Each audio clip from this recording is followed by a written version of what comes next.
Hello friends, Sindhu Bhairavi சீரியலில் என்ன நடக்குதுன்னு பார்க்கலாம் வாங்க. வீடியோவை ஸ்கிப் பண்ணாமல் கடைசி வரைக்கும் பாருங்கள். நம்ம அன்னபூர்ணி சிவா கிட்டே, இங்கே பாரியா சிவா, உனக்கும் சிந்துக்கும் விவாகரத்து நடந்த அடுத்த செகண்டே உனக்கு நான் வேறொரு கல்யாணத்தை பண்ணி வைக்க போகிறேன் அப்படின்னு சொல்லுவோம். இதை கேட்ட சிவா இருந்துட்டு, இங்கே பாருங்கள் பெரியம்மா, கண்டிப்பாக நான் சிந்துவை ஏமாற்றவே மாட்டேன். சிந்துவும் நானும் தான் ஒன்று சேர்ந்து வாழ்வோம். உங்களோட மனசு மாற வரைக்கும் நான் உங்களுக்காக வெயிட் பண்ணுறோம் பெரியம்மா. தயவு செஞ்சு என்னையும் சிந்தையும் மன்னிச்சு ஏற்றுக்கோங்க அப்படின்னு சொல்லி கேட்குவோம். இங்கே பாரியா சிவா, நீ என்ன தப்பு செஞ்ச? நீ எதுக்காக மன்னிப்பு கேட்குற? இங்கே பாரு, ஒரு நாளும் அது மட்டும் நடக்கவே நடக்காது. ஏன்னா அந்த சிந்துவை எப்போவுமே நான் மன்னிக்கவே மாட்டேன்.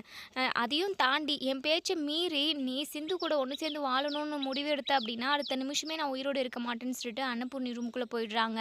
நம்ம சிவா பயங்கர டென்ஷனாக இருக்காங்க. சிந்து இருந்துட்டு இதெல்லாம் கேட்டுட்டு பயங்கரமாக டென்ஷன் ஆகுறாங்க. ஏன் அன்னபூர்ணி அத்தை இப்பெல்லாம் கொஞ்சம் கூட மனசாட்சியே இல்லாமல் யோசிக்கிறாங்க? முன்னாடியெல்லாம் அன்னபூர்ணி அத்தை மேலே நம்ம எம்புட்டு மரியாதை வச்சுருந்தோம். ஆனால் இப்போல்லாம் அவங்கள பிடிக்கவே மாட்டேங்குது. இந்த அளவுக்கு இவங்க கீழ்த்தரமாக யோசிப்பாங்கன்னு சொல்லிட்டு நான் கொஞ்சம் கூட நினச்சி கூட பார்க்கல.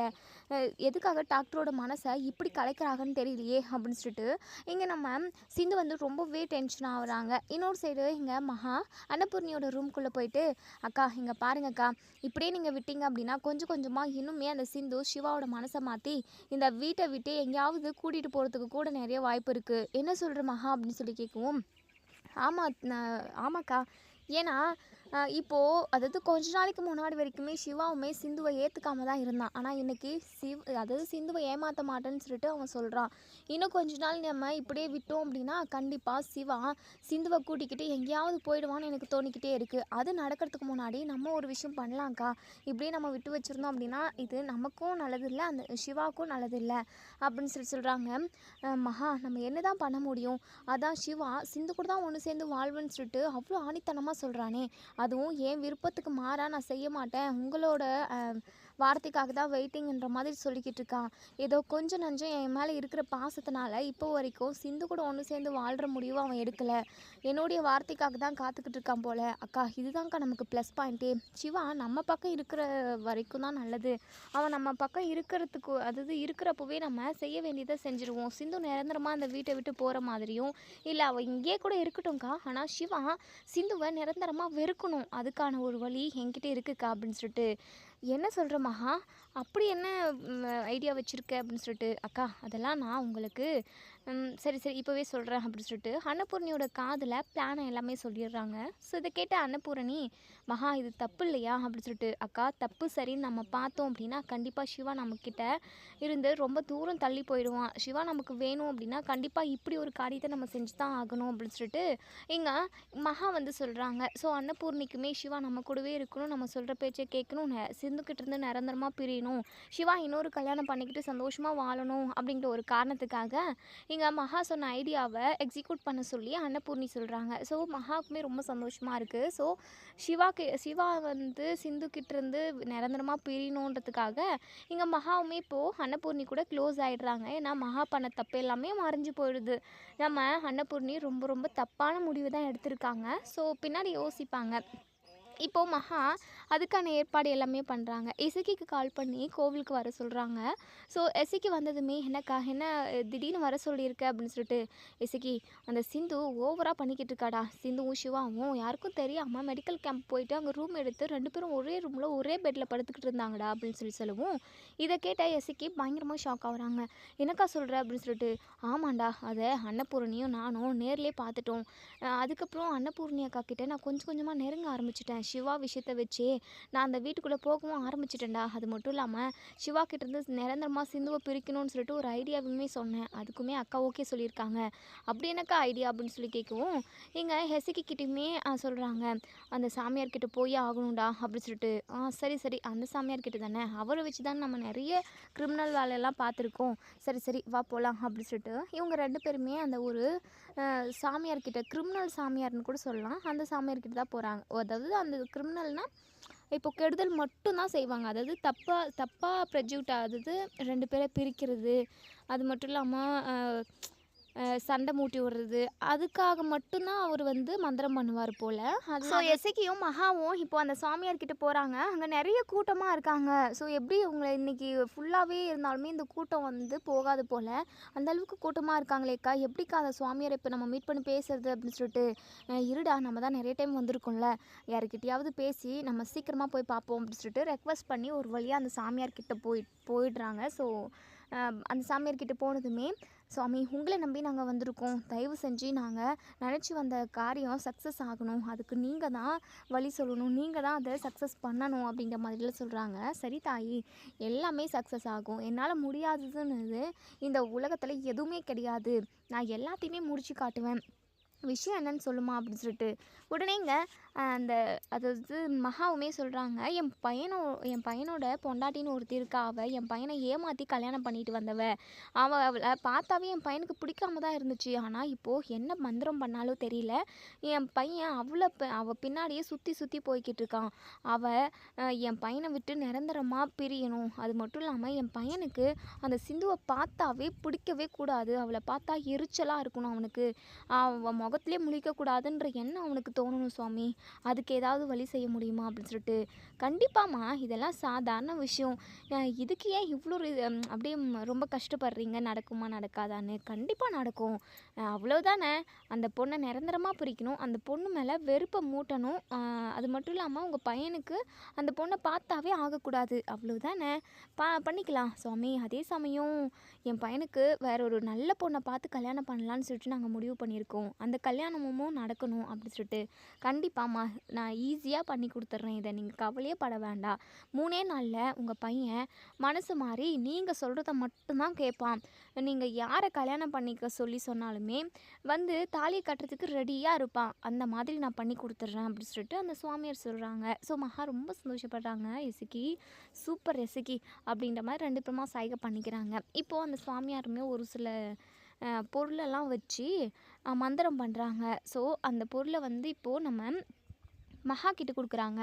இங்கே பாரு தாயி, இதில் நான் ஒரு ஒரு தூள் இருக்குது, ஸோ அதை வந்து மந்திரம் பண்ணியிருக்கேன், ஸோ அந்த தூளை நீங்கள் உங்கள் பையனுக்கு பால்லையோ இல்லை சுடுதண்ணிலையோ எதுலையோ ஒன்று மிக்ஸ் பண்ணி கொடுத்தீங்க அப்படின்னா அவர் உடம்புக்குள்ளே அது போயிடுச்சு, அவர் குடிச்சு அவர் உடம்புக்குள்ளே போயிட்டு அது ரத்தத்தில் ஊறும் சுவாமி, அதனால் உங்கள் பையனுக்கு எதுவும் ஆகாதுமா, கண்டிப்பாக எதுவும் ஆகாது, அந்த மருந்து ரத்தத்தில் ஊறிச்சு அப்படின்னா அது உடம்புக்கு நல்லது தான், அதை வச்சு தான் நான் மந்திரமே பண்ணியிருக்கேன். 3வது நாள் அந்த மருந்தை குடித்த 3வது நாள் அவர் உங்கள் பக்கம்தான் நிற்பார், நீங்களும் உங்களுக்கு சாதகமாக இருப்பவங்க என்ன சொன்னாலுமே கேட்குறதுக்கு தயாராக இருப்பார், கண்டிப்பாக இதை ட்ரை பண்ணி பாருங்கள் அப்படின்னு சொல்லிட்டு இங்கே அந்த சுவாமியார் வந்து சொல்கிறாங்க. ஸோ எங்கள் மகாவுமே ரொம்ப சந்தோஷமாக அந்த பொடியை வாங்கிக்கிட்டு, சரிங்க சுவாமி நாங்கள் போயிட்டு வரோம் அப்படின்னு சொல்லிட்டு இவங்க 2 பேருமே வராங்க.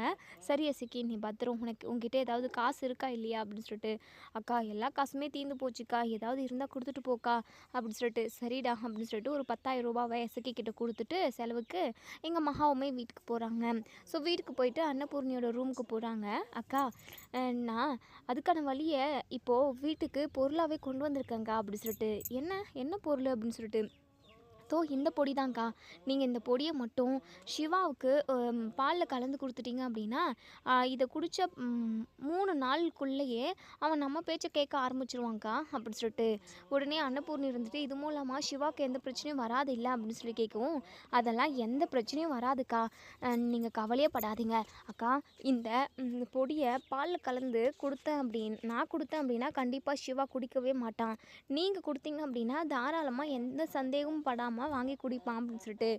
சரி மகா, டெய்லியும் நான் தானே சிவாவுக்கு வீட்டில் உள்ள எல்லாருக்குமே பால் எடுத்துகிட்டு போய் கொடுக்குறேன், சரி நான் பார்த்துக்கிறேன் அப்படின்னு சொல்லிட்டு. இன்றைக்கி நைட் ஆகுது. ஸோ சிவாவுமே ஹாஸ்பிட்டல் வேலையெல்லாம் முடிச்சுட்டு ரொம்ப டயர்டாக வராங்க. உடனேங்க நம்ம அன்னபூர்ணி வீட்டில் உள்ள மற்றவங்க எல்லாம் சாப்பிட்டுக்கிட்டு இருக்காங்க. ஸோ எல்லாருமே சாப்பிட்டு போயிடுறாங்க. சிவாவை கூப்பிட்டு தனியாக உட்கார வச்சு, எங்கள் பாரிய சிவா, நீ ரொம்ப டயர்டாக வந்திருக்க, கொஞ்சமாக சாப்பிடியா அப்படி சொல்லிட்டு. இல்லை பிரியம்மா, எனக்கு பசிக்கலை. சரியா, பசிக்கலையா, சரி சரி, நீ கொஞ்சம் பாலாவது குடிக்குவ அப்படின்னு சொல்லிட்டு. வேண்டாம் பெரியம்மா, எனக்கு எதுவுமே வேண்டாம் அப்படின்னு சொல்லிட்டு. இங்கே பாரியா, இந்த பெரியம்மாவுக்காக பால் கூட குடிக்க மாட்டியா? இங்கே பாரு, சாப்பிடாம படுத்த அப்படின்னா தூக்கம் கூட வராது. இந்த பாலையாவது குடிச்சியா அப்படின்னா தானே தெம்பா தூக்கம் வரும் அப்படின்னு சொல்லிட்டு. இரியா, நான் கொண்டு வரேன்னு சொல்லிட்டு எங்கள் அன்னபூர்ணி கிச்சனுக்கு போயிட்டு பால் ஏற்கனவே ஆற வச்சுருப்பாங்க. ஸோ காய வச்சு அதில் வந்து ஒரு டம்ளரில் ஊற்றி அந்த பொடியை மிக்ஸ் பண்ணி கொண்டு வராங்க. ஸோ இப்போது சிவாவுக்கு கொடுக்குறாங்க. சிவாவுமே அதை குடிச்சிட்டு, சரிங்க பிரியம்மா, எனக்கு ரொம்ப டயர்டாக இருக்குது, நான் போய் படுத்து தூங்குறேன் அப்படின்னு சொல்லிட்டு சொல்கிறாங்க. சரியா, நிம்மதியாக தூங்கியா அப்படின்னு சொல்லிட்டு சொல்கிறாங்க. இப்போ சிவாவுமே போயிடுறாங்க. அன்னபூர்ணிக்கு ரொம்ப சந்தோஷமாக இருக்குது. என்ன ஒன்று, ஒரே ஒரு பதட்டம், பயம் என்னென்னா, சிவாவுக்கு இந்த பொடி மூலமாக ஏதாவது ஆயிடுமோ அப்படின்ற ஒரு பயம், பதட்டம் மட்டும்தான் இருக்குது. மற்றபடி சிவா நம்ம பேச்சை கேட்கணும், நம்ம சொன்ன மாதிரி ஸ்வாதியை கல்யாணம் பண்ணிக்கணும் அப்படிங்கிற ஒரு ஆசை நிறைய இருக்குது. ஸோ மறுநாள் காலையில் இங்கே நம்ம சிந்து விறகடுப்பு வச்சு சமைச்சிக்கிட்டு இருக்காங்க. ஸோ சிவா எப்போவுமே நம்ம சிந்துவை பார்த்தா பேசிட்டு தான் போவார். ஆனால் சிந்துவை பார்த்து கண்டும் காணாத மாதிரி போகவும், உடனே இங்கே நம்ம சிந்து, டாக்டரே டாக்டரே, என்ன டாக்டரே நீங்கள் பாட்டுக்கு பேசாமல் கூட போகிறீங்க அப்படின்னு சொல்லி கேட்கவும், உடனே இங்கே நம்ம சிவா இருந்துட்டு, நான் எதுக்காக உன் கூட பேசணும், நீ உன் வேலையை பார்த்துக்கிட்டு இருக்க, நீ பாரு, நான் என் வேலையை பார்க்க போகிறேன் அப்படின்னு சொல்லிட்டு. என்ன டாக்டரு ஒரு மாதிரி சம்மந்தமே இல்லாமல் பேசுகிறாங்க, என்னாச்சு இவங்களுக்கு, எப்போவுமே நம்மக்கிட்ட பேசாமல் வேலைக்கு போகவே மாட்டாங்களே அப்படின்னு சொல்லிட்டு ரொம்பவே வருத்தப்படுறாங்க. ஸோ தூரத்துலேருந்து பார்த்துக்கிட்டு இருந்த அன்னபூர்ணிக்கும் நம்ம மகாவுக்கும் ரொம்ப சந்தோஷமாக இருக்குது. பார்த்தீங்களாக்கா, எப்போவுமே சிவா அந்த சிந்துக்கிட்ட கடலை போடாமல் ஹாஸ்பிட்டலுக்கு கிளம்பி போகவே மாட்டான். ஆனால் இன்றைக்கி பார்த்தீங்களா, அந்த சிந்துவை அவாய்ட் பண்ணிட்டு போகிறான். உடனே அன்னபூர்ணியுமே ரொம்ப சந்தோஷப்படுறாங்க. சூப்பர் மகா, ஆமாம் இதெல்லாம் உனக்கு எப்படி தான் கிடச்சிது, அது மட்டும் இல்லாமல் இந்த மாதிரி நம்ம வீட்டில் இதுக்கு முன்னாடியும் பண்ணியிருக்கே என்ன? ஐயோ அக்கா, என்னக்கா நீங்கள் இப்படி என்னை எடை போட்டுட்டீங்களே, இது வந்து என் ஃப்ரெண்டு தான்க்கா கொடுத்தா. என் ஃப்ரெண்டோட வீட்லேயுமே நிறைய பிரச்சனை வரும், அவங்க வீட்டுக்காரர் நிறைய ட்ரிங்க்ஸ் பண்ணிட்டு வந்து அடிப்பார், அப்படி இப்படின்னு என்னென்னமோ சொல்லுவான்.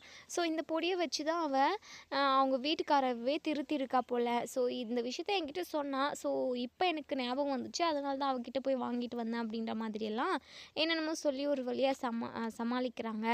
ஸோ ஈவினிங் ஆகுது. நம்ம சிந்து வந்து காலையில் நம்ம சிவா வந்து அவாய்ட் பண்ணிட்டு போயிருந்திருப்பாங்க. ஸோ பேசாமல் போனதே நம்ம சிந்துக்கு ரொம்ப மனசு கஷ்டமாக இருந்தது. சிவாவுக்காக கருவாட்டு குழம்பு செஞ்சு வச்சுருக்காங்க. சிவாவை குஷிப்படுத்தணும், எப்படியாவது சிவா கிட்ட பேசணுன்றதுக்காக தான். சிவாவுக்கு நார்மலாக கருவாட்டு குழம்பு அப்படின்னாவே ரொம்ப பிடிக்கும். இது வரைக்கும் 2-3 டைம் நம்ம சிந்து வந்து சிவாவுக்கு சமைச்சு போட்டிருப்பாங்க, சமைச்சு ஊட்டியுமே விட்டுருப்பாங்க.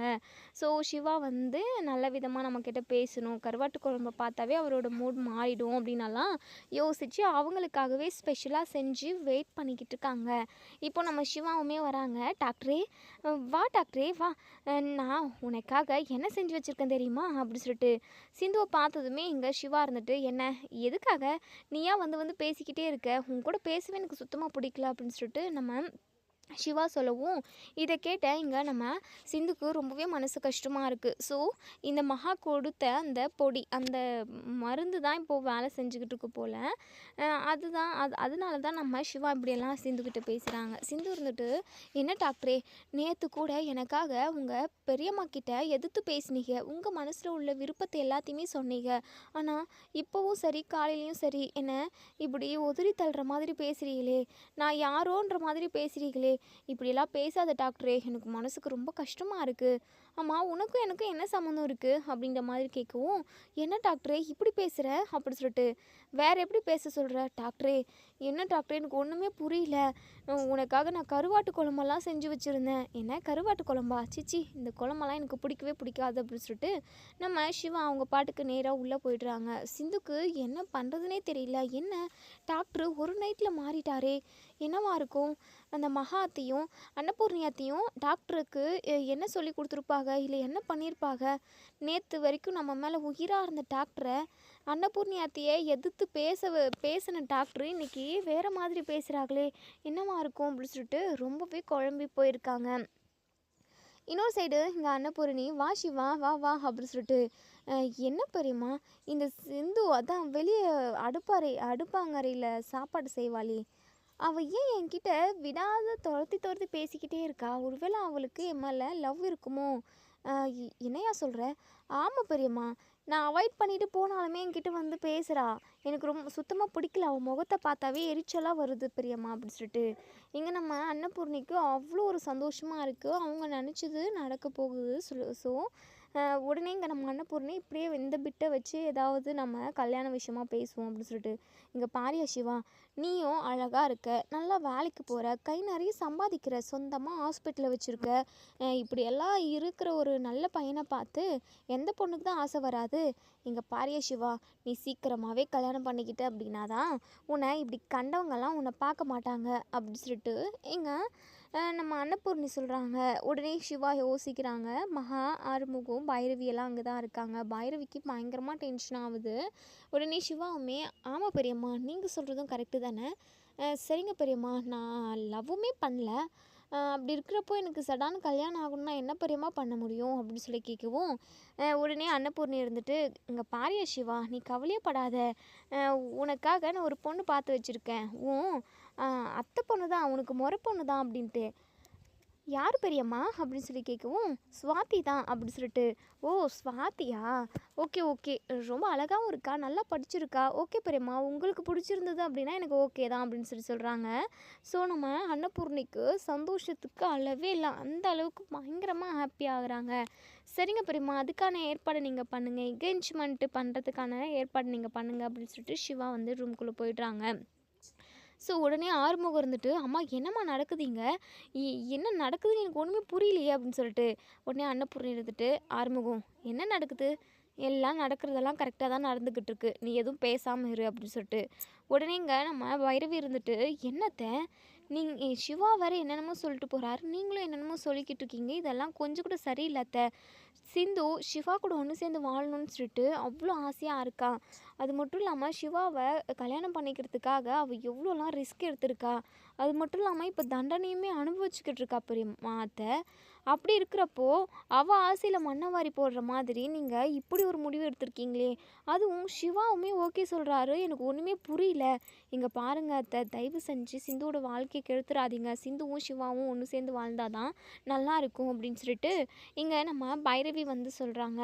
உடனே இங்கே நம்ம அன்னபூர்ணி இருந்துட்டு இங்கே பாரு பைரவி, சிவா வாழ்க்கை விஷயத்தில் யாருமே தயவு செஞ்சு முடிவு எடுக்காதீங்க, அவனோட வாழ்க்கைக்குள்ளேயும் வராதிங்க.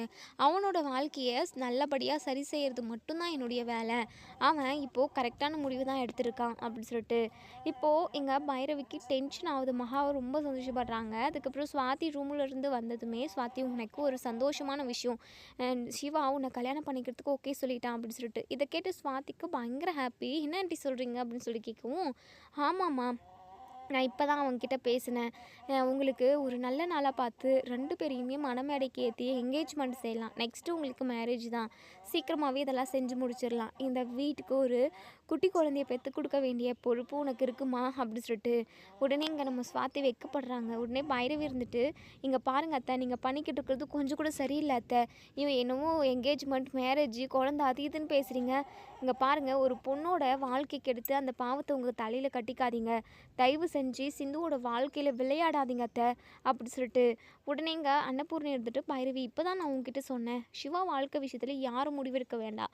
அவனோட வாழ்க்கை நல்லபடியாக இருக்கணும், நல்லபடியாக அமையணும் அப்படின்னா நான் தான் நல்ல முடிவை எடுத்து அவனுக்கு ஒரு நல்ல வாழ்க்கையை அமைச்சு கொடுக்கணும். இந்த சிந்து சரியான ஃப்ராடுக்காரி. அவ கூட எப்படி என் சிவா என் பிள்ளை எப்படி வாழ்வான்? அதெல்லாம் வாழவே முடியாது. அவளோட சுயநலத்துக்காக சிவாவை என்ன வேணாலும் பண்ணுவாவ அப்படின்னு சொல்லிட்டு அன்னபூர்ணி சொல்கிறாங்க. நம்ம பைரவிக்கு பயங்கர கோவம், பயங்கர டென்ஷன் ஆகுது. இங்கே நம்ம ஸ்வாதி பயங்கர சந்தோஷமாக இருக்காங்க. மகாவுக்குமே ரொம்ப ரொம்ப சந்தோஷம். உடனே இங்கே நம்ம பைரவி இருந்துட்டு ஏன் அத்தை, சிந்து பொய் சொல்லி கல்யாணம் பண்ணா, அது ஒரே ஒரு தப்பு தான், அது தப்பு தான், நான் ஓகே, நான் இல்லைன்னெல்லாம் சொல்லலை. ஆனால் இப்போது இதோ மகா அத்தை இருக்காங்களே, இவங்களும் தப்பு செஞ்சவங்க தானே. இப்போ இவங்க கிட்ட மட்டும் நல்லா பேச ஆரம்பிச்சிட்டிங்க. அப்போது இவங்க பண்ணது எல்லாத்தையுமே நீங்கள் மறந்துட்டீங்களா? இவங்க பண்ணதை மன்னிச்சு இவங்கள ஏற்றுக்கிட்டீங்க அப்படின்னா சிந்துவையும் நீங்கள் மன்னிச்சு ஏற்றுக்கணும்ல. அது எப்படி அத்தை? ஏன் நீங்கள் சிந்து கிட்ட இவ்வளோ கரராக நடந்துக்கிறீங்க? ஏன் இப்படி மனசாட்சி இல்லாமல் நடந்துக்கிறீங்கன்னு எனக்கு ஒன்றுமே புரியல அத்தை. அவன் தன்னோட வாழ்க்கையை நல்லபடியாக அமைச்சுக்கணும், தனக்கு பிடிச்சவனை கல்யாணம் பண்ணிக்கணுன்ற ஒரே ஒரு காரணத்துக்காக தான் ஒரு பொய்யை சொன்னான். அவள் சொன்ன பொய்யால் மற்றவங்களோட வாழ்க்கை கெடுன்னு சொல்லிட்டு அவன் நினச்சி கூட பார்க்கல.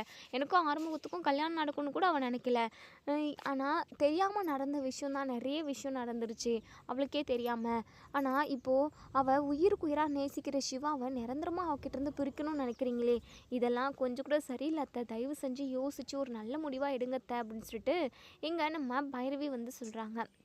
உடனேங்க நம்ம அன்னபூர்ணி இருந்துட்டு, பைரவி திரும்ப திரும்ப என்னால் சொல்ல முடியாது, சிவாவுக்கு ஸ்வாதி தான் கரெக்டான ஒரு ஜோடியாக இருப்பா அப்படின்னு சொல்லிட்டு போயிடுறாங்க. ஸோ ஐரை வர வச்சு அதாவது நிச்சயதார்த்தத்துக்கு ஏற்பாடு பண்ணுறாங்க. ஸோ நிச்சயதார்த்தத்துமே நடக்க ஸ்டார்ட் ஆகுது. ஸோ சிந்துக்குமே லேட்டாக தான் தெரிய வருது. ஸோ எல்லாருமே சிந்துக்கு தெரியாமல் கமுக்கமாக தான் நடந்துக்கிட்டு இருக்கு. நம்ம பைரவியுமே ஒரு டென்ஷனில் சிந்துக்கிட்ட சொல்ல மறந்துருக்காங்க போல். இப்போது சிந்து இங்கே கோவிலுக்கு போயிட்டு உள்ளே வரவும் உள்ளே ஃபுல்லாக வீடே டெக்கரேஷன் பண்ணி வச்சுருக்காங்க. அது மட்டும் இல்லாமல் மணமேடையில் நம்ம இது ஸ்வாதியும் சிவாவும் 2 பேரும் உட்காண்ட்ருக்காங்க. இப்போது இதை பார்த்து நம்ம சிந்து பயங்கரமாக ஷாக் ஆகுறாங்க. என்ன நடக்குது இங்கே அப்படின்னு சொல்லிட்டு ரொம்ப சத்தமாக வந்து கேட்கவும் மகா இருந்துட்டு, ஹேய் நீ எதுக்காக இங்கே வந்த? சிவாக்கும் ஸ்வாதிக்கும் நிச்சயதார்த்தம் நடக்க போகுது, இவங்க 2 பேருக்கும் சீக்கிரமாகவே கல்யாணம் நடக்க போகுது, உனக்கு என்னடி அப்படின்னு சொல்லிட்டு. ஐயோ என்ன என்ன சொல்கிறீங்க? ஐயோ நான் என்ன பண்ணுவேன் டாக்டரே? என்ன டாக்டர் இது? நீங்களும் போயிட்டு ஸ்வாதி பக்கத்தில் உட்காந்துருக்கீங்க. நீங்கள் என்கிட்ட என்ன சொன்னீங்க? யார் என்ன சொன்னாலும் எத்தனை பேர் எதிர்த்தாலும் உன்னை நான் விட்டுட்டு எங்கேயும் போக மாட்டேன், வேறு யாரையும் கல்யாணம் பண்ண மாட்டேன்னு சொல்லிட்டு நீங்கள் சொன்னீங்கல்ல. ஆனால் இப்போ என்னடானா அவள் கூட உட்காந்துக்கிட்டு இருக்கீங்க, எந்திரிக்க டாக்டரே அப்படின்னு சொல்லிட்டு கிட்ட வந்து கேட்கவும், ஏய் சிந்து உனக்கு என்ன பிரச்சனை? எனக்கு பிடிச்ச மாதிரி ஒரு வாழ்க்கையை அமைச்சுக்கிறேன், நீ எதுக்காக இப்படி தலையிடுற? உனக்கு என்ன பிரச்சனைன்னு அதை மட்டும் சொல்லு சிந்து அப்படின்னு சொல்லிட்டு. என்ன டாக்டரே, உனக்கும் எனக்கும் கல்யாணம் நடந்திருக்கு. இங்கே பாரு சிந்து, நீ என்னை ஏமாற்றி கல்யாணம் பண்ண, அந்த கல்யாணத்தெல்லாம் ஒரு கல்யாணமாக சொல்ல முடியாது. என் பெரியம்மா யாரை சொல்கிறாங்களோ அவங்கள தான் நான் கல்யாணம் பண்ணிப்பேன் அப்படின்னு சொல்லிட்டு இங்கே நம்ம சிவா வந்து சொல்கிறாங்க. ஸோ இதை கேட்ட எங்கள் சிந்து அப்படின்னு நொறுங்கி போகிறாங்க. உடனே பைரவி இருந்துட்டு, சிந்து நான் எவ்வளவோ சொல்லி பார்த்தேன் சிந்து, ஆனால் எல்லாத்தையும் மீறி உங்கள் நிச்சயதார்த்தத்துக்கு ஏற்பாடு பண்ணிட்டாங்க. அதையும் தாண்டி சிவாவுக்கே இதில் சம்மதன்றப்போ என்னால் எதுவும் பண்ண முடியல சிந்து அப்படின்னு சொல்லிட்டு நம்ம பைரவியுமே சொல்கிறாங்க. உடனே சிந்து, நான் என்ன பண்ணுவேன்? ஐயோ கடவுளே, ஏன் எனக்கு இம்புட்டு பெரிய சோதனை கொடுத்த? எனக்கு எவ்வளோ பெரிய கஷ்டத்தை வேணாலும் கொடு, ஆனால் டாக்டர்கிட்ட இருந்து என்னை பிரிச்சுடாதுன்னு சொல்லிட்டு நான் உங்ககிட்ட எப்படியெல்லாம் கும்பிட்டுருப்பேன். ஆனால் இன்னைக்கு நிரந்தரமாக என்கிட்ட பிரிக்கணும்னு சொல்லிட்டு இப்படி பண்ணுறே கடவுளே, தயவு செஞ்சு இந்த நிச்சயதார்த்தத்தை தடுத்து நிறுத்து அப்படின்னு சொல்லிட்டு. உடனே மகா இருந்துட்டு பைரவியோட அப்படியே தலைமுடியை பிடிச்சி தரன்னு இழுத்துட்டு போயிட்டு வெளியே விட்டுடுறாங்க. பைரவி, வேண்டாம் என்னை விட்டுருங்க, நான் டாக்டருக்கு கூட தான் ஒன்று சேர்ந்து வாழ்வேன், டாக்டரை நான் யாருக்காகவும் விட்டு கொடுக்க மாட்டேன்னு சொல்லிட்டு கத்துறாங்க. உடனே சிந்துவை வெளியே விட்டு உள்ளே லாக் பண்ணிடுறாங்க. உடனே மகா இருந்துட்டு, ஐயரே நீங்கள் மந்திரம் சொல்லுங்கள், சீக்கிரமாக நிச்சயதார்த்தத்தை செஞ்சு முடிச்சிருவோம் அப்படி சொல்லிட்டு. இப்போ இங்கே நம்ம சிந்துக்கு என்ன பண்ணுறதுனே தெரியல. கதவை தட்டி தட்டி பார்க்குறாங்க, யாருமே திறக்கிற மாதிரி இல்லை. பைரவியுமே ஓப்பன் பண்ண பார்க்குறாங்க, ஆனால் இங்கே அன்னபூர்ணி அதுக்கு விடலை. ஸோ நம்ம பைரவி உடனே மகளிர் போலீஸ்க்கு கால் பண்ணி வர சொல்லிடுறாங்க. அவங்களுமே ஒரு 5 மினிட்ஸில் வந்து சேர்ந்துடுறாங்க. உடனே கதவு நல்லா ஃபோர்ஸாக தட்டுறாங்க. யார் இப்படி தட்டுறாங்க? இந்த சிந்து அடங்கவே மாட்டாளான்னு சொல்லிட்டு நம்ம மகா நினைக்கிறாங்க. உடனேங்க அந்த போலீஸ் இருந்துட்டு, இன்ஸ்பெக்டர் இருந்துட்டு, யாரும்மா உள்ள, கதவை ஓப்பன் பண்ணுங்கம்மா அப்படின்னு சொல்லிட்டு நாங்கள் போலீஸ் வந்திருக்கோன்னு சொன்னதுமே வீட்டில் உள்ள ஒட்டுமொத்த பேருமே பயங்கரமாக ஷாக் ஆகுறாங்க, பயப்படவும் செய்கிறாங்க. இங்கே நம்ம அதாவது பைரவிக்கு இப்போ தான் ரொம்ப ரிலாக்ஸாக இருக்குது. உடனே போலீஸ் வந்ததுமே அவங்க கதவை ஓப்பன் பண்ணுறாங்க. நிச்சயதார்த்தத்துமே இன்னுமே நடக்கவே இல்லை. போலீஸ் இருந்துட்டு, என்ன எதுக்காக இப்படி யாருக்கும் தெரியாமல் திருட்டுத்தனமாக நிச்சயதார்த்தம் பண்ணுறீங்க? பாதிக்கப்பட்டு பொண்ணு கம்ப்ளைண்ட் கொடுத்துருக்கா அப்படின்னு சொல்லிட்டு. உடனே சிவா இருந்துட்டு, என்னுடைய விருப்பத்தோடு தான் இது நடக்குது அப்படின்னு சொல்லிட்டு. உங்களோட விருப்பமாக இருந்தாலும் இன்னும் சிந்துக்கும் உங்களுக்கும் விவாகரத்து நடக்கலை, கோர்ட்டில் கேஸ் போய்கிட்டு தானே இருக்குது. உங்கள் 2 பேருமே கோர்ட்டு 1 வருஷம் ஒன்று சேர்ந்து வாழ சொல்லியிருக்குல்ல. அதுக்கப்புறம் கோர்ட்டில் தீர்ப்பு வந்ததுக்கப்புறம் நீங்கள் எந்த முடிவுனாலுமே எடுத்திருந்துக்கலாம். ஆனால் எந்த தீர்ப்பும் வராதுக்கு முன்னாடியே நீங்கள் இன்னொரு கல்யாணம் பண்ணுறதுக்கு தயாராகிருக்கீங்க. இதுக்கு உங்கள் மேலே கேஸை போட்டு உள்ளே தள்ள போகிறேன் நான் அப்படின்னு சொல்லிட்டு இங்கே நம்ம போலீஸ் இன்ஸ்பெக்டர் வந்து சிவா கிட்ட சொல்கிறாங்க. அன்னபூர்ணிக்கு பயங்கரமாக டென்ஷன் ஆகுது. நம்ம சிந்து இருந்துட்டு, இங்கே பாருங்கள் மேடம், இப்படி அரெஸ்டெல்லாம் பண்ணாதீங்க. ஆனால் கோர்ட்டில் தீர்ப்பு வர வரைக்கும் டாக்டரும் நானும் ஒன்று சேர்ந்து வாழணுன்ற மாதிரி மட்டும் நீங்கள் பேசிட்டு போங்க. கண்டிப்பாக அவங்களோட மனசு மாறும். அவங்களுமே என்ன நேசிச்சுக்கிட்டு தான் இருந்தாங்க. இவங்க எல்லாருமா சேர்ந்து ஏதோ பண்ணிட்டாங்க மேடம். அவங்கள நீங்கள் அரெஸ்ட் பண்ணலாம் வேண்டாம் மேடம். கோர்ட்டில் தீர்ப்பு வர வரைக்கும் இவங்களுக்கு இன்னொரு கல்யாணம் பண்ணக்கூடாதுன்னு சொல்லிட்டு நீங்கள் சொல்லுங்கள் மேடம். நீங்கள் ஒரு பேப்பர்லேயுமே எழுதி உங்ககிட்ட எல்லாருக்கிட்டையுமே சைன் வாங்கிட்டு போயிடுங்க மேடம் அப்படின்னு சொல்லிட்டு இங்கே நம்ம சிந்து வந்து சொல்கிறாங்க. ஸோ இப்போ இங்கே இன்ஸ்பெக்டருமே எல்லாருக்கிட்டையுமே சொல்கிறாங்க, விவாகரத்துக்கு டிவோர்ஸ் கிடைக்கிறதுக்கு முன்னாடி நீங்கள் கல்யாணம் பண்ணணும் முயற்சி பண்ணிங்க அப்படின்னா குடும்பத்தோட ஜெயிலுக்கு தான் போவீங்கன்னு சொல்லிட்டு வார்ன் பண்ணிட்டு போயிருக்காங்க. ஸோ இதோட இந்த ரிவ்யூ முடியுது. இதுக்கப்புறம் என்ன நடக்க சொல்லி வெயிட் பண்ணி பார்ப்போம் ஃப்ரெண்ட்ஸ். வீடியோ பிடிச்சிருந்தால் லைக் பண்ணி கமெண்ட் பண்ணி தெரிவிங்க. சேனலை சப்ஸ்கிரைப் பண்ணிக்கோங்க. மறக்காமல் பெல் ஐக்கானையும் கிளிக் பண்ணிக்கோங்க. இப்போது இந்த நிமிஷம் நம்ம அன்னபூர்ணி என்ன முடிவெடுக்க போகிறாங்க. ஸோ நம்ம சிவாவோட மனசையுமே அன்னபூர்ணியும் மகாவும் சேர்ந்து மாற்றிட்டாங்க. சிவாவை எப்படி தன்னோட புருஷனாக தக்க வச்சுக்க போகிறாங்க நம்ம சிந்து அப்படின்றத நம்ம வெயிட் பண்ணி பார்ப்போம் ஃப்ரெண்ட்ஸ். தேங்க்யூ.